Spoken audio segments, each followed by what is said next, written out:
Hello, Paris. Hello, Hello. Shannon. Hi, Sasha. Hello, Uh, Miami. Good morning from Miami.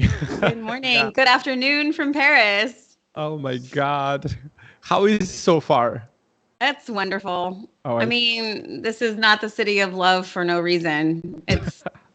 It's so flowy and beautiful and good food and good wine and beautiful architecture. Yeah, it's hard not to feel good when you're here. wonderful. Enjoy for us as well. I will, I will. But Miami's not a bad place to be in the summer either. Far away from that.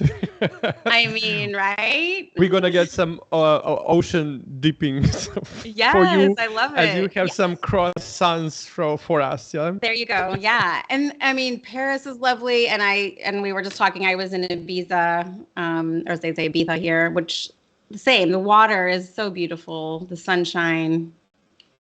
Uh, Everybody's happy in the summer. It's good. it's so nice to in tune with the world around us from experience it from within, and that's something that we're gonna might talk about Yep. today actually. um, Orders of harmony and all of that interconnectedness, how we are all interconnected, and how that's actually become a foundation of the pure love and harmony in its core. We slowly, we actually dived from, we jumped from the what the people see and what is a core foundation of that. We talked about the wellness formula and all kind of Yeah. human doggy mom relationship and everything.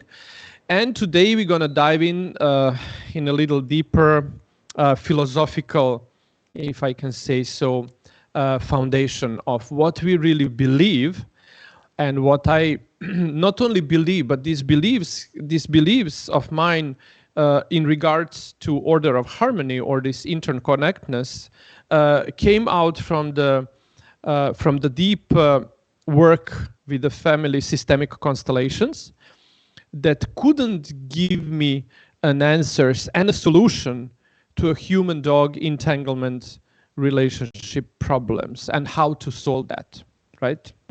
Yeah. I mean, I love this though, because the more we have talked about this, the more I'm observing it when I see people with their dogs. Mm-hmm. For instance, we met up with a friend yesterday, and she has a little Yorkie who's 4 pounds. Mm-hmm. And a big dog walked by, and he started barking at this really huge dog. And she's like, I don't know why he does that. He always does this. Like, he forgets his size. And I was like, I know why he does this. Yeah.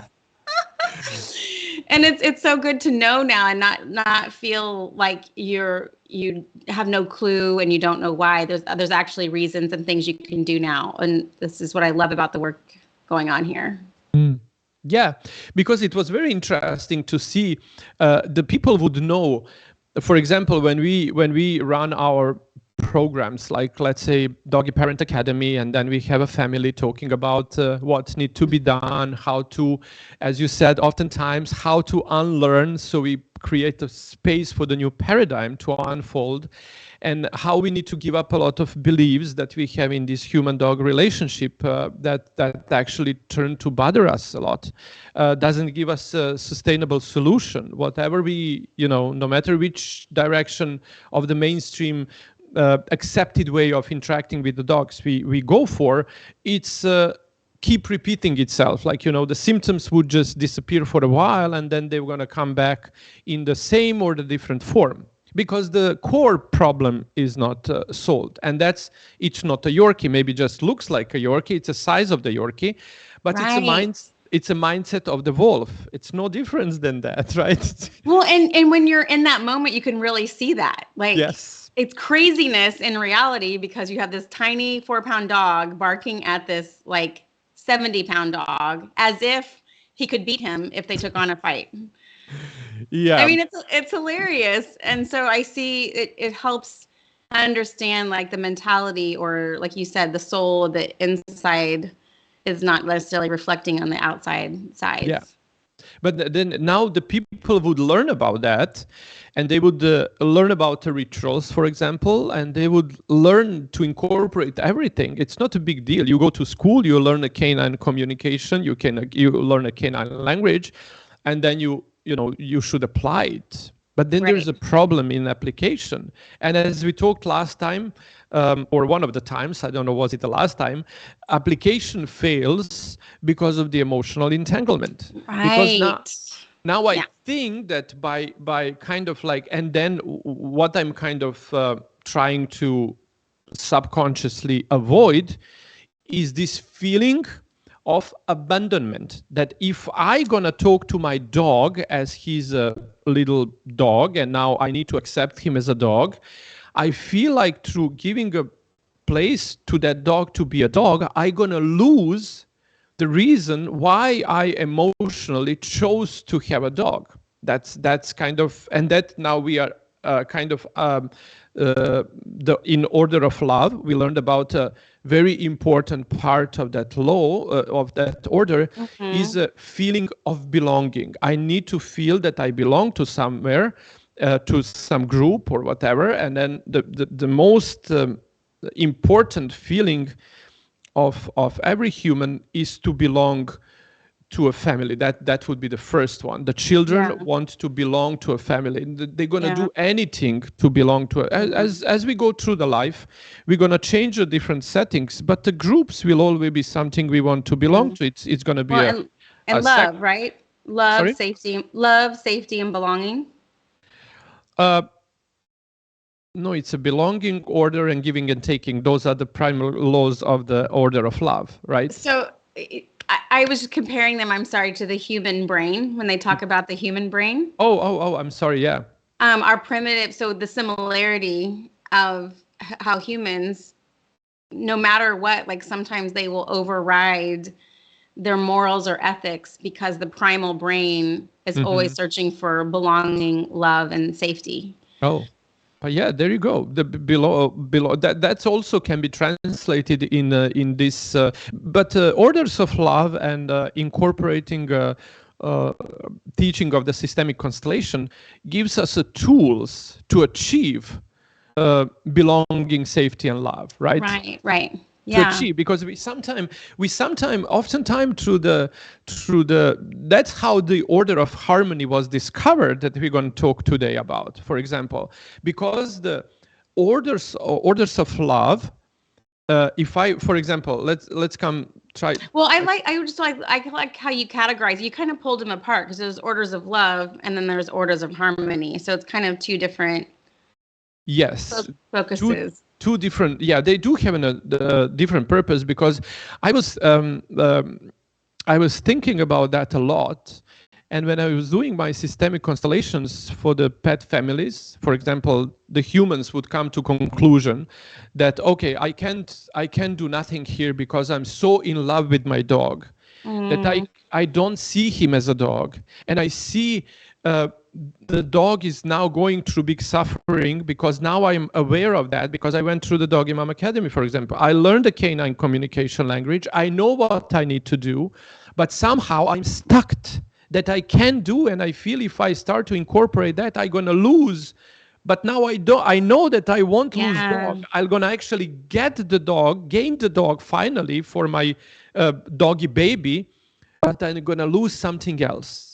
Right. And what is else? That's the core problem. What is that else? What's in this moment starts to fall apart? And when I was trying to incorporate a systemic constellation, you start to the tools are, you have this lot of tools within the systemic constellation therapy, right? That we use, for example, this how to reestablish the order, how to reestablish the feeling of belonging, how to reestablish a feeling, a relationship in between giving and taking. All of those tools within the therapy we use in order to reestablish this order that are cracked, so we don't feel loved, right? Right. And then I was trying to incorporate that in a human-dog relationship.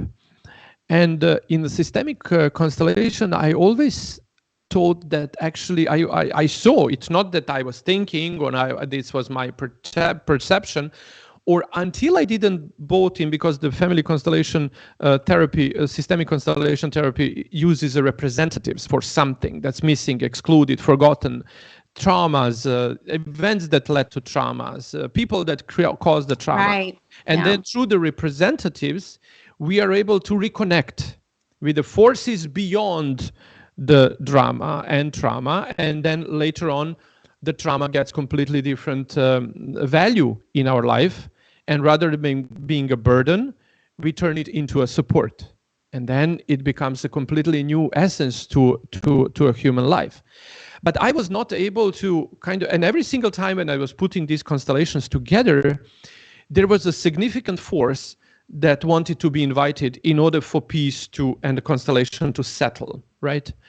So I was just, and then I was seeing that every single time when I would invite that force, the constellation would settle, and then the outcome of the constellation would be healing of the humans and the dogs, if this entity would be embraced. So for a long time, I was seeing a different settings, different family systems, different systems, and with the dogs and different problems, different how can I say, different symptoms, either behaviors or physical symptoms of the dog. But until that force was not embraced, the healing was not able to happen. Neither the relationship between human and dogs would changed on any level. Well, Sasha, was this did you start doing you had your work with the dogs that you did through the show dogs and grooming and that, and then you learned family constellation later? Yep. And then you started integrating to see oh wow, this is actually helpful together. Yes.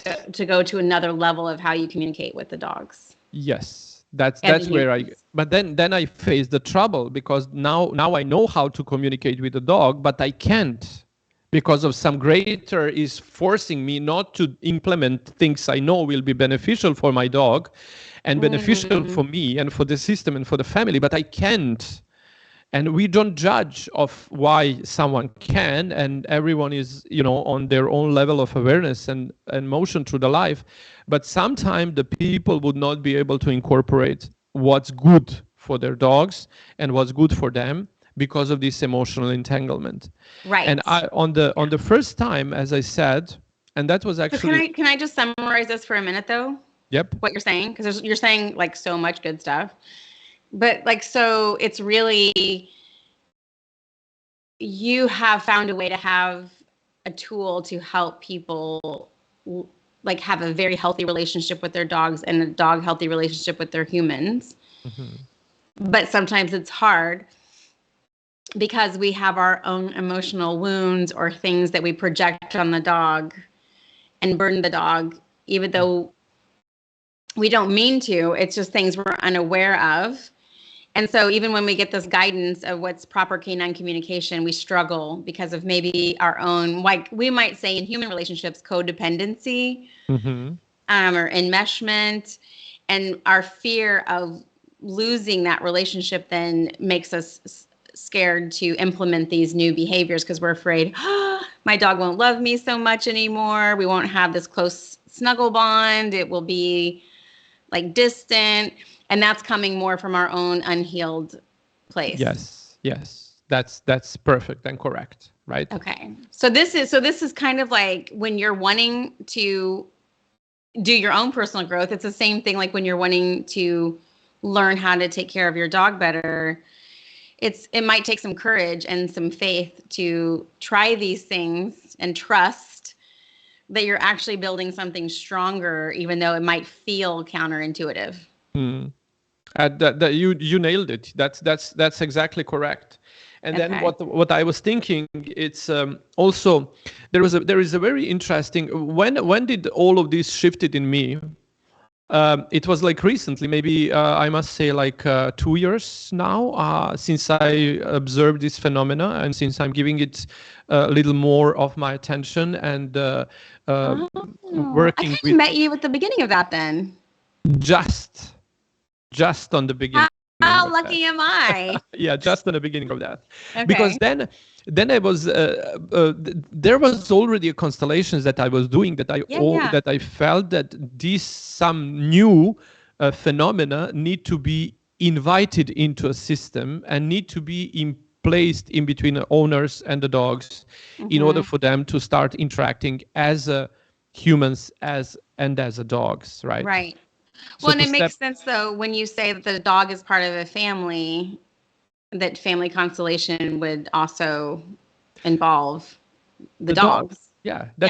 that would make logical sense, and it did make a sense because that's why the dogs are part of the family, because oftentimes they represent a missing piece of the family. Yes, right. Okay. Right.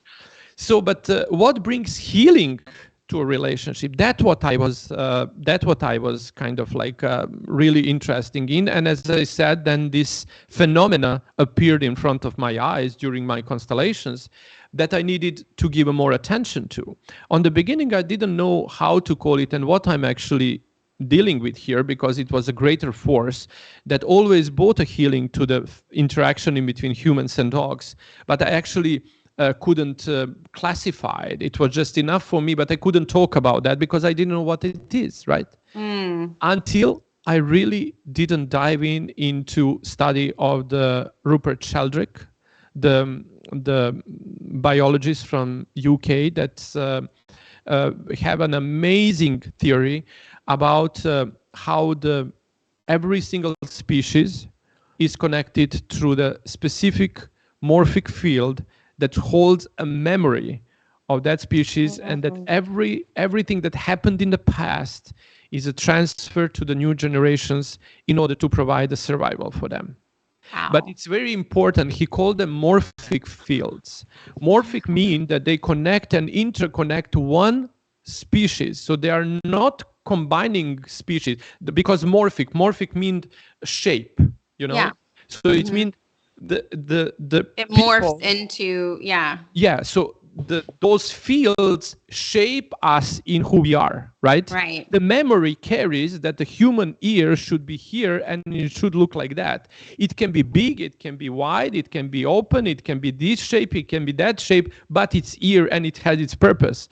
And combining all of these shapes into a form of the human body, that's where the actually memory, as well as the emotional memory, the trauma memory, everything that served the memory that to that particular field to survive and thrive, is brought to the new generation, and then added the experience of that generation to a next generation. And that is how actually evolution of this consciousness in a form of the human body and existence keep moving on. But it's very important to understand that there is all the species are part of this same morphic field, and they are connected with the same morphic field.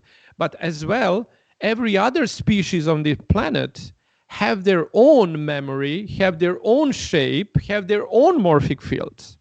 So the human morphic field and the dog morphic field, because of some problem, some whatever reason, they are able to interact much bigger and much easier than, for example, a human morphic field and the whale morphic field, or the lion morphic field, or the kind of like primates, like monkeys. We connect more because there's some similarity in our DNA that causes us to. But for example, the people don't hold monkeys as a pets as much as the dogs, right? So there must be something else that is in place. But what I find here very interesting is that, or what I found then when I was thinking of, oh my God, but that this does make sense, because the dogs have their morphic field that brings the memories and the vibrates in the wave, that those memories create the shape and they give a form to a dog's body, but as well carry the memory of the survival. So that is how that morphic field gets very close to a human one, so close that they are able to interact, right? Yeah. But when it's like, can I time out though? Yes. Because you again, you just packed so much into like what you just said. To unpack that a minute, one thing that stood out to me is how you morphs into like a physical nature, right? So our DNA remembers, oh, shape your ear this way, do this because this is what we need to function. And also how we survive things, like that memories and the DNA to help us survive. But there's this book called The Body Keeps the Score for humans, right? There you And go. and then that's about the trauma that our body stores.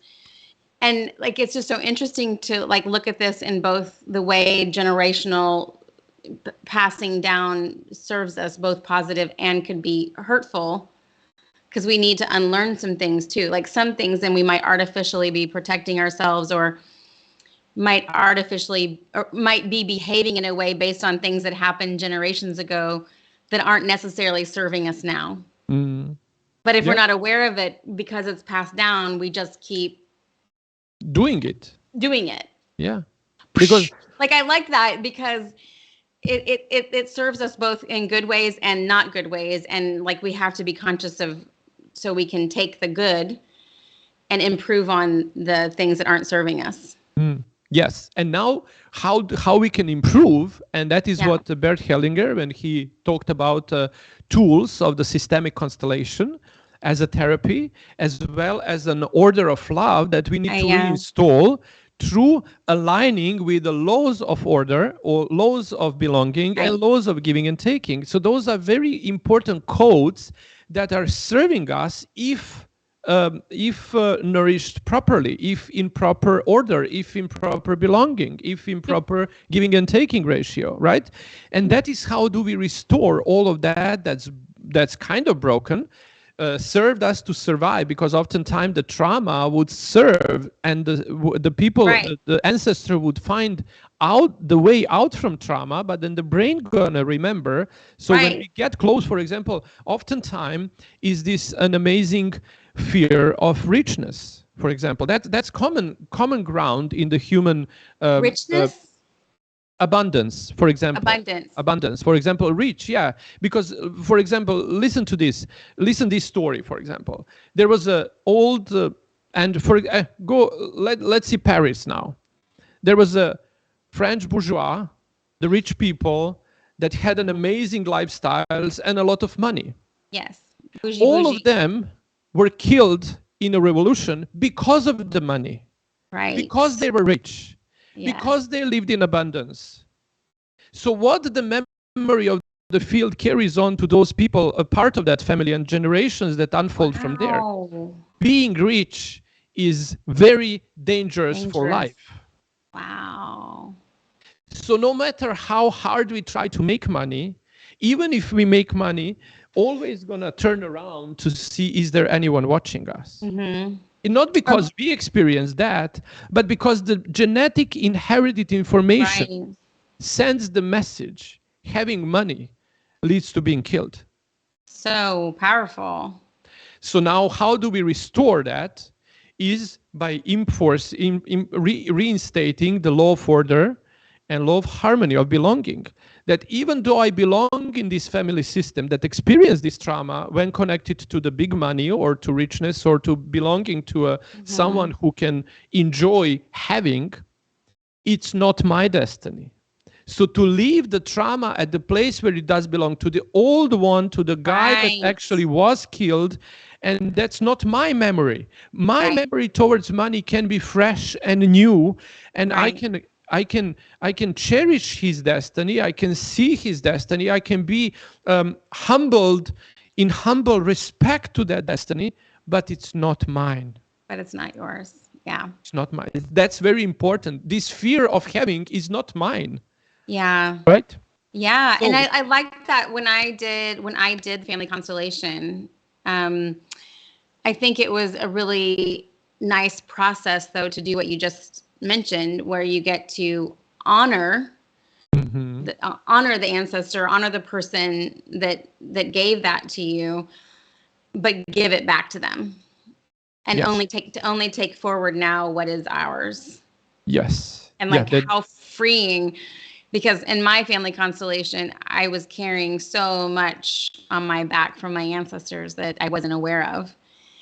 And it was amazingly freeing to be able to work through that and recognize, and then kind of pay homage to them and say thank you for giving me all this knowledge that I needed to help me get here. And also now I give that back to you, and I'm going to carve my own destiny or path or whatever. Yeah, because in the energetical sense, that is what do we in the family constellation, in the systemic constellation, we call entanglement. Is when this big trauma happened in the system, until it's not acknowledged as something that do belong where it happened. It's not a trauma of mine, it's a trauma of my ancestor. Yeah. And then if I leave it, if I carry it for myself, why do I carry it? Because I think that was so traumatic for them that I need to help them deal with that. Oh my gosh. So that's my subconscious way of belonging. Yeah. I take it on myself so I can belong. You can be proud of myself because I do it for you. But what happens there is they don't like it. They don't want that. No, because that's theirs. That's their dignity. If we take away their destiny, try to fix something, thinking that something can be easier for them, or it's something if we would live then, we would do something differently. That means that we are underestimating the power of the destiny. And then what we do is actually, we think that we could change something. That's not humble. That's not nice. That's not respect. And what happens there is actually, by doing that, either consciously or unconsciously, it doesn't change the outcome. We are losing the life force because we are there. We still carry that time. We still carry that energy. We still carry that dynamic, and we still carry that trauma in this moment. And if I'm carrying that trauma in this moment, which kind of tomorrow I can create? Yeah. No, none. The outcome would be the same energetically. No one will steal my money. No one will take my money. No one will be killing me because of the money. For example, let's stay in that French scenario. Mm-hmm. But what I can do to myself. No one will rob me. But what I can do to myself. I can engage in a business relationship that will not make me money. I will engage in the relationship that will help me lose all my money. So I feel like I belong to a family that lost the money. I feel like on the surface, I would suffer. But deep within my soul, I would feel content because I do belong. Yeah, but what about when you reach that place, though, where you're able to see that you're doing that, but that isn't what you like. Then you know what I mean? Like that's not serving me. Yeah. Or I don't want to belong in that way. Yeah, there you go. You remember that we had little rituals that you. Yeah, and you performing those rituals are actually just enough, and then you feel physically feel how lighter the people would be after the constellations, right? Yeah. Oh my God, like I was carrying all of this without me being aware of that, right? And oftentimes you would see the people would feel like, oh my God, I feel like I'm flying. Yeah, it's a big shift. Big shift. So, and then let's move towards our dogs from this. Yes, that's what I was going to say, because this is making me all go to how the dogs take on our stuff, the way we as children take things on in our lineage. They do it because of the same reason. They want to belong. And by belonging, they think if I belong to this family, I really need to save my master, save my owner, right? In the save them, right? From what they are saving them, from exactly that burden that is actually they are carrying on themselves without being aware of that. And then let's just bring attention for a second back to Rupert Sheldrake definition of the morphic field. Oh, yeah. Morphic fields resonate within the same species. So there is a morphic field of humans and morphic field of dogs, right? Mm-hmm. Yeah. Within, I discovered, within each of those fields, the laws of love exist. The order of love exists. But in between of them, there doesn't exist. They don't exist. So order of love cannot be reestablished, reinsured in between humans and dogs. And what operates in between not human and dogs, but humans and all of other species on this planet, including planet itself, and as well the dogs with every other species. What makes species interact in a certain dynamic and a sustainable way are the orders of harmony. Okay. So orders of harmony have their own codes. So there is like a order of love has a belonging, order, and giving and taking, right? Order of harmony has, are you ready? 4 codes. 4 codes. First code is a code of interaction. Okay. Systems interact in a certain way. Okay. The way we interact with the dogs, it's not the way we interact with the cats. Neither the Right. cats interact. So every single morphic field interact with another field. So that's very important. And in that interaction, the 3 of next code need to exist: respect, responsibility, and dignity. So every single morphic field need to respect the truth and naturality of every other morphic field. Otherwise, they wouldn't interact in an harmonious way.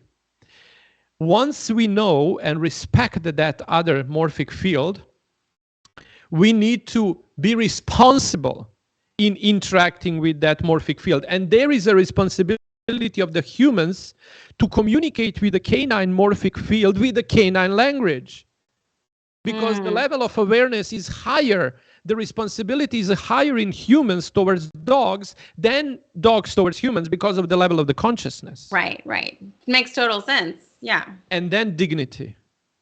Every single member of the morphic field has a right to dignified life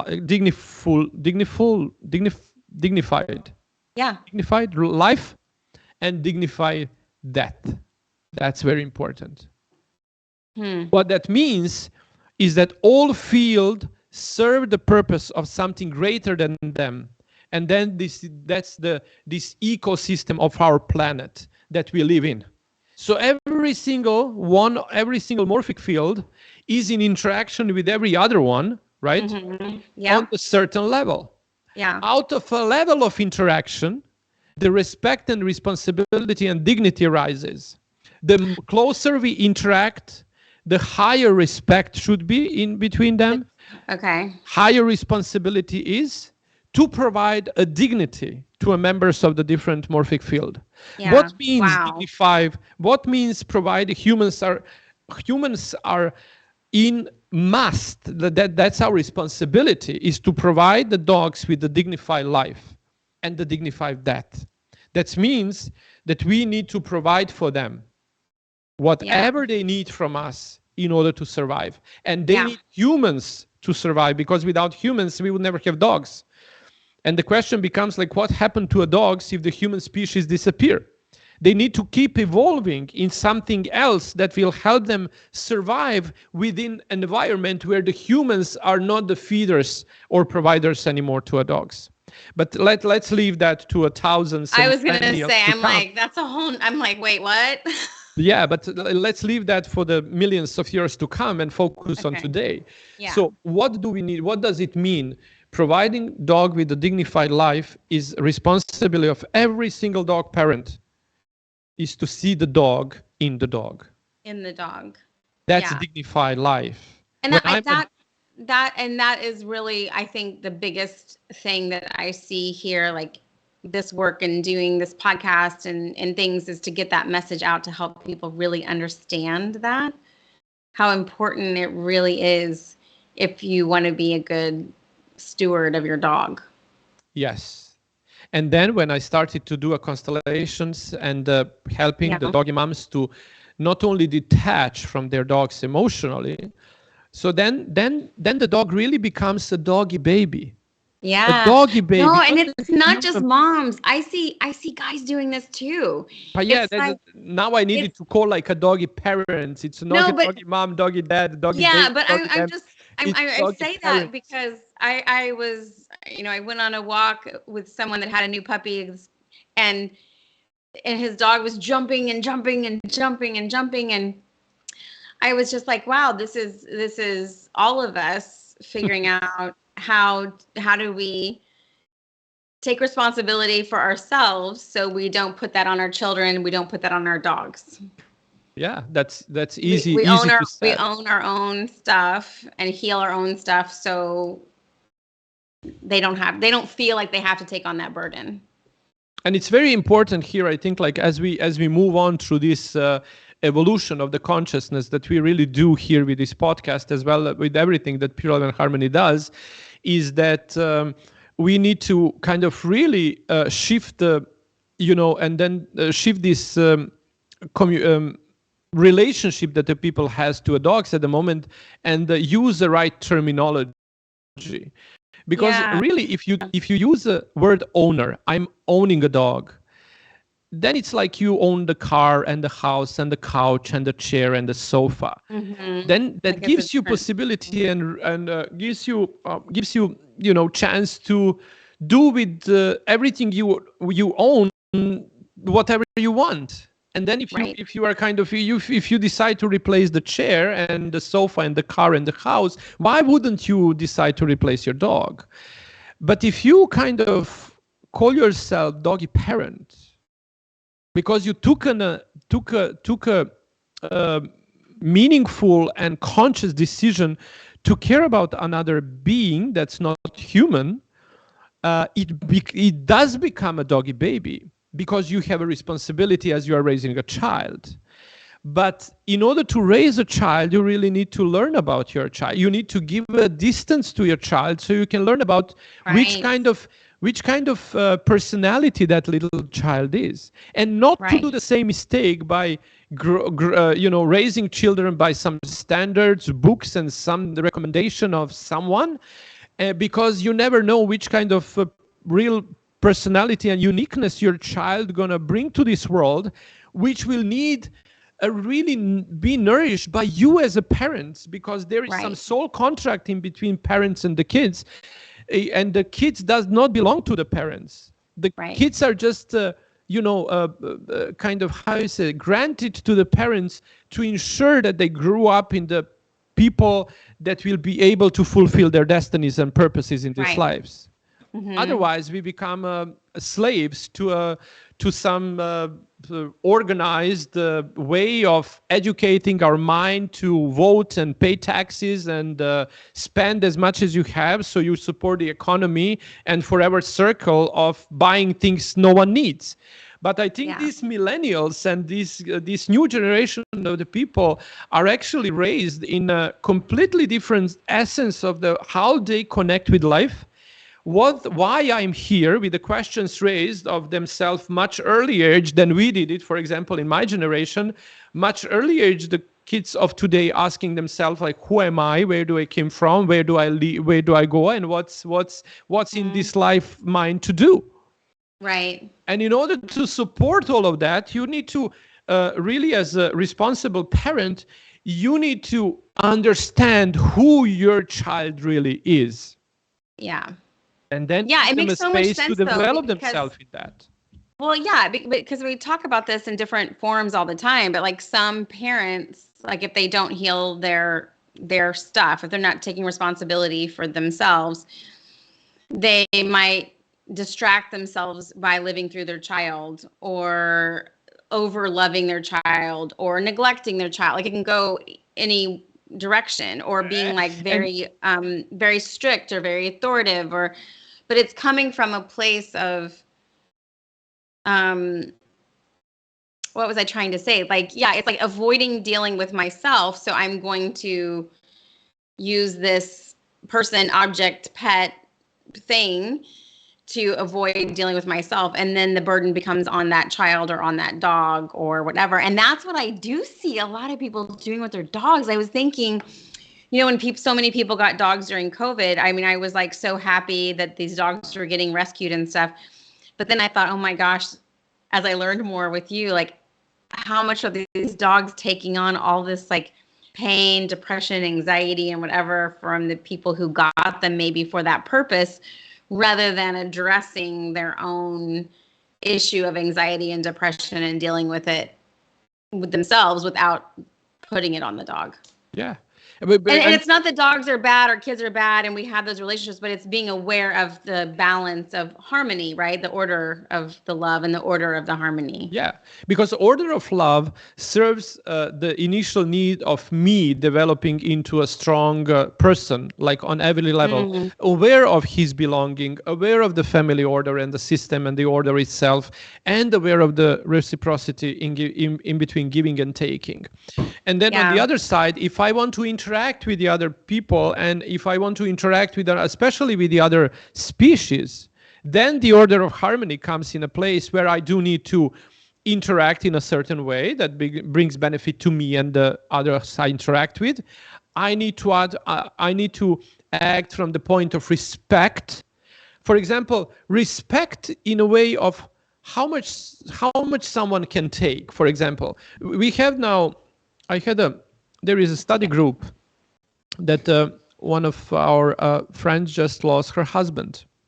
Oh, sorry, I had to just get this.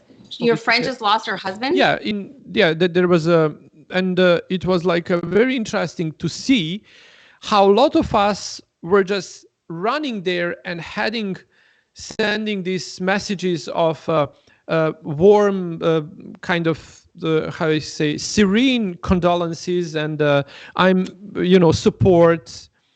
But also there was a very interesting idea to see is this balance of the possibility of someone to return so much love and so much attention and so much support.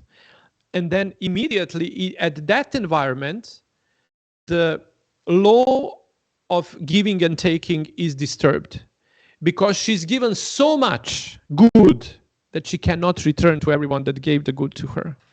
And that puts her in the feelings of not that she now need to deal with that she's grieving her husband loss and going through this time of that for every one of us when we lose someone we love it's terrible. It's terrible event, but also bring a possibility of embracing the life in its essence, that it has its own end. And every one of us is just every single second just closer to that end. And if we don't embrace that, we actually might end up not even living a life by being afraid of dying. Just a second. Yeah, I never thought about it that way, though. When you think about some of those laws of like laws of the universe and give and taking, I never thought about it that way. Yeah, and you have now this person that is overwhelmed with the great messages of support. And she just finds herself now in a way, how am I going to repay this to the people that are... And now immediately, instead of pushing her up in the real reciprocity, I'm thinking of you and that's it. One good thought and that's it. And because that good thought, she can return with a good thought back and the balance is achieved. And she doesn't need to carry more burden of goodness, right? Right. Then she's able to take or to pay back in order to feel balanced. So that's where we oftentimes, in order for us, for example, to feel good, we overwhelm people with more than they can take. And then that is good food for thought. Yeah, it is. Because, like, again, I have all these like relationship analogies, but I remember being younger and in a relationship where the guy said, yeah, that's how relationships work. There's a giver and a taker. You're the giver and I'm the taker. And I remember having that moment of like, I don't think it's supposed to go that way. But it kind of makes sense how you're talking about it. Like there is actually a universal law of give and take. Yes. For things to work in harmony. Because and then counts every single way. If someone is doing you good, then you return good with a little extra. And then he comes back and he returns a little good with a little extra. So for example, if you get 2 roses and then you return 3 and then you get 4, you return 5, you get 6. That's how it grows, right? Yes. But not overgiving. Just a second, because too much of a burden. Yeah, because if he keeps giving you roses and you just can't repay with nothing in a way that you not necessarily paying, but in order to balance that particular segment of giving taking, you're gonna end up feel unworthy and he gonna end up feel used. That's how it goes. Right? Yeah. And Yeah. on Yeah. the end, the people would just be angry. Why you was giving me so much that I was not able to repay you, and now look at us need to split because I really Yeah. feel we're completely unworthy in this relationship. And on the other side, he might say, "Oh, I gave you everything. I if I could, I would take the stars of, and look you are ungrateful, and I gave you everything, and you used me, and and then you come back and you abused me in that giving." And that's how actually it happens. But on the other hand, also when someone hurt us, we need to return as well. Because you don't want... Talk more about that. How does that look then? If someone hurts us, we need to return as well with less. We return, less. Yeah, we return, but less, right? We return in less, and then if he strikes back, it will be less, and then less. So if we return less than we got bad from someone, then that badness tends to disappear. For example, if I don't know, sometime the bad thing of I don't know what might happen in the relationship, but let's say, I don't know, whatever. Tell me something, the way I can hurt you. Tell me, give me an example. You lied to me. Okay, I lied to you, right? And the truth came and that hurt you, okay? So what you kind of want to do in our relationship is that, okay, now I want you to, do something you don't like. For example, I don't like to wash dishes, okay? And you tell me, okay, in order for us to balance this, you say, okay, the open relationship might even go that far that you can say, for me to feel good now about this, that you hurt me, I want you to for 2 days to, wash the dishes in the home. And that's how you're going to repay me for doing this. Interesting. And then he said, but I don't like to wash dishes. Yeah, I didn't like to be lied either. Yeah.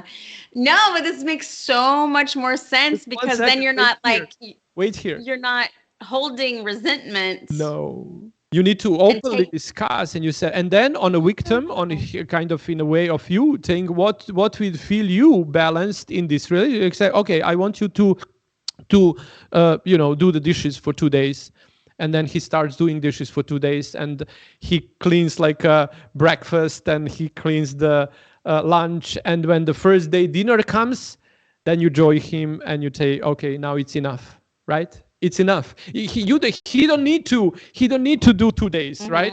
You can't join him, and then maybe for 1 day you do it together, and then the relationship balance is reestablished. But this always needs to be very openly communicated, because that's how the relationship thrives. And that's what I was just gonna put a little asterisk, like footnote on that. Like both parties have to be willing to do that, because some people will just keep lying. Yeah, but then we are coming back to a responsibility in the relationship. and then that might be to depart the relationship. Yeah, but so I'm just putting the asterisk on there that's saying to be in harmony requires both people. Yeah, because then that would be that instead of washing dishes and accepting that as a repayment plan for the lying, then maybe he would need to deal with the departure of the loved one. I mean, like separating the relationship, because that will be the adequate suffering of someone experiencing being lied to. But then again, we are coming back to a responsibility of the one that lied, that is lied to. So, for example, me, that let's put us like me and you. So I lie to you, okay? And you tell me, okay, in order to balance this for me, I want you to, do what you don't like. Okay, I don't like to wash the dishes. Okay, you will wash the dishes for the next week. I said, no, I don't want to wash dishes. And then we end up fighting. Then it's your responsibility to choose. Do you want to move on and tell me, okay, I tried, it doesn't work. I know it's just going to be worse if we keep breaking this law without any challenge, any possibility to kind of rebalance our relationship. Yeah. It's right time time to split. Right. And that when you kind of, okay, now I'm gone, now I'm leaving, then I might say, oh my God, But then the suffering I'm going through with your leave will be equivalent maybe to a suffering that you went by being lied. But Right. that's the right thing to do, regardless our emotional, and then we calculate, but then if I leave him now, I need to pay for my rent. I need to fight with him to divorce. That becomes a calculation. That's become a compromise. Yeah. And now, and it keeps us stuck. And that brings a much more suffering in time to come. Yes. Yes. Because where would I go? Oh, go to your mom. But I don't want to go to her because then she's going to... That's again a calculation. Yeah. I can go, but I choose not to because something else bothers me more than suck it up and stay here and move on and forget about it and wait for another lesson to come. And usually when those lessons come, they're much worse than much hurtful, much whatever comes. Yeah, I've experienced that. Yeah. Well, they say it comes in a whisper, then a roar, and then a brick. Yeah. There you go.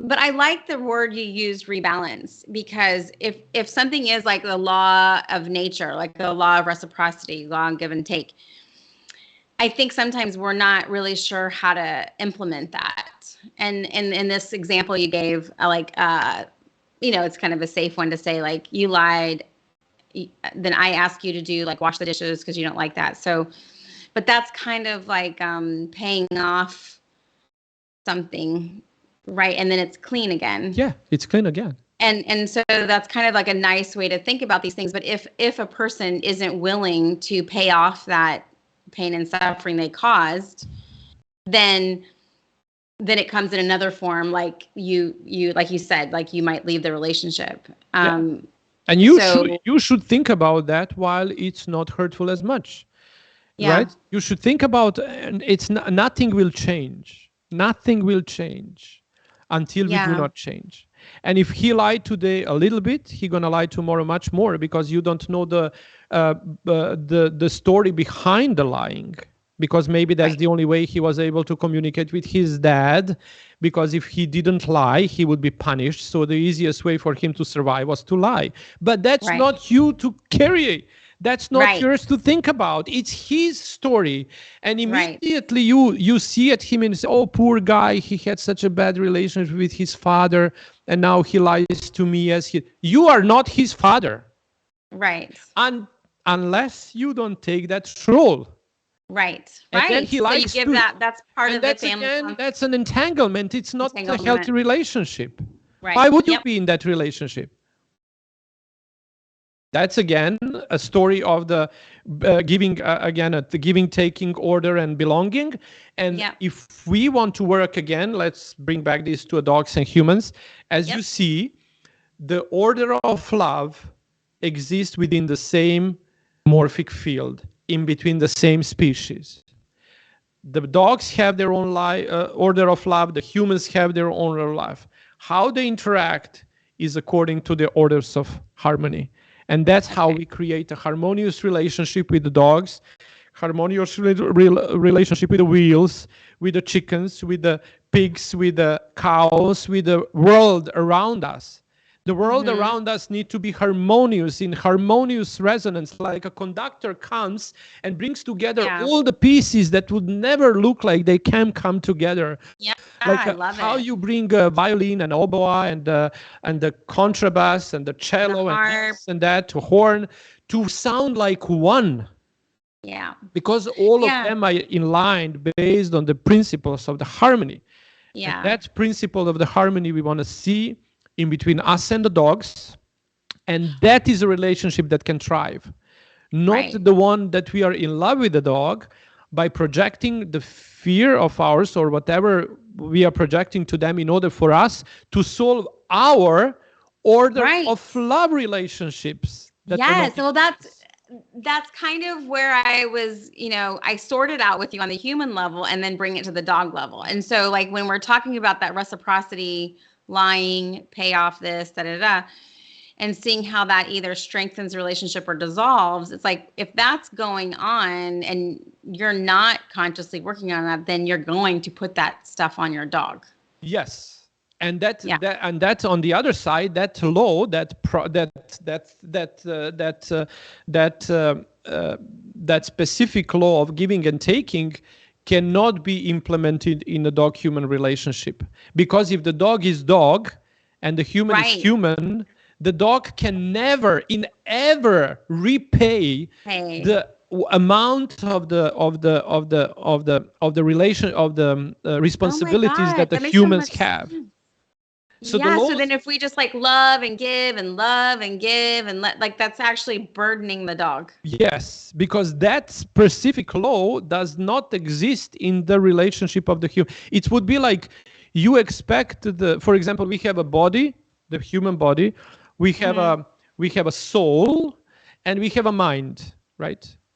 All of those three different entities create our human experience. Our existence, our part of it, even though none of those entities operate on the same law, because how you're going to apply the laws of physics, the material world, onto a soul level, right? Or on the mind? What is mind? How do I think? Well, so now you need to bring some quantum physics theory, some all other type of the physics, that the metaphysics, for example, the world of the energy that does not operate within the material realm. How you bring all of those three entities together? By appreciating their difference, their diversity. Yeah. And that operates through the level of harmony. Do they interact? Yes, they interact. What's my responsibility? How do I pay respect to my soul, my mind, and my body separately in order to achieve? What's my responsibility in order to achieve dignified life of my body, my mind, and my soul? How do I combine uncombinable? It's by the orders of harmony. So good. So good. Is it? So good. Yeah, so good. Okay. So good.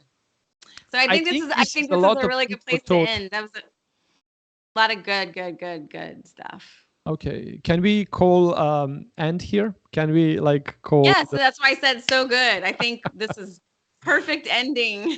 Yeah, there you go. To this topic, but it's really just, I guess, just a 3-second recap. I mean, it's just a really beautiful circle of how this all works together. And, I mean, it helps us be better humans. It helps us be better with how we love everything around us, including our dogs. Yeah.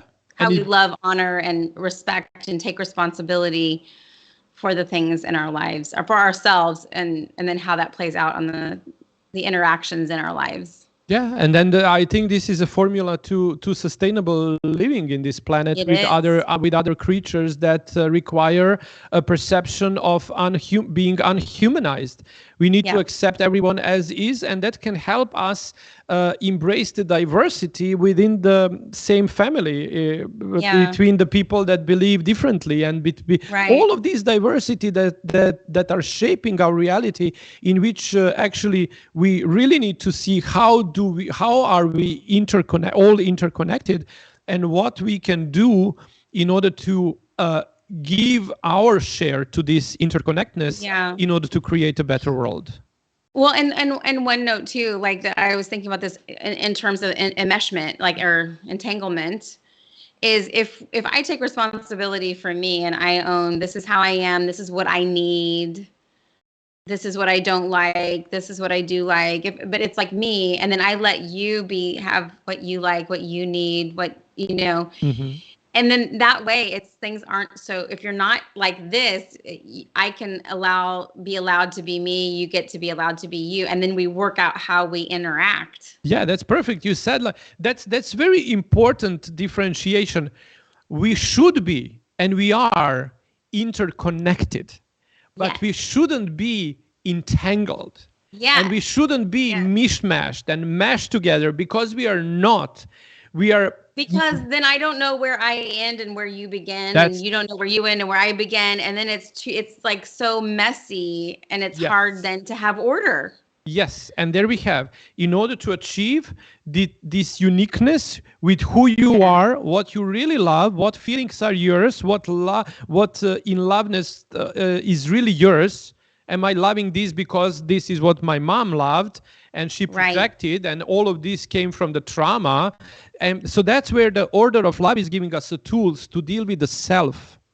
And then once we heal the self on the level of the emotions, soul, spiritual body, every single self work is done, then I'm really ready. Just then I'm ready to interact with the world and to understand that I'm connected to the world rather than being pushed or mushed or mashed into the world, as you said, without me knowing where do I belong, where do I start, and where the world ends, or vice versa. So I think it's a wonderful closure to this, and I think my heart is like, whew, like, you know, like you can just feel so much when you talk about this kind of way of being, you know, and the things that we get to step into, that it takes some courage and it takes some faith.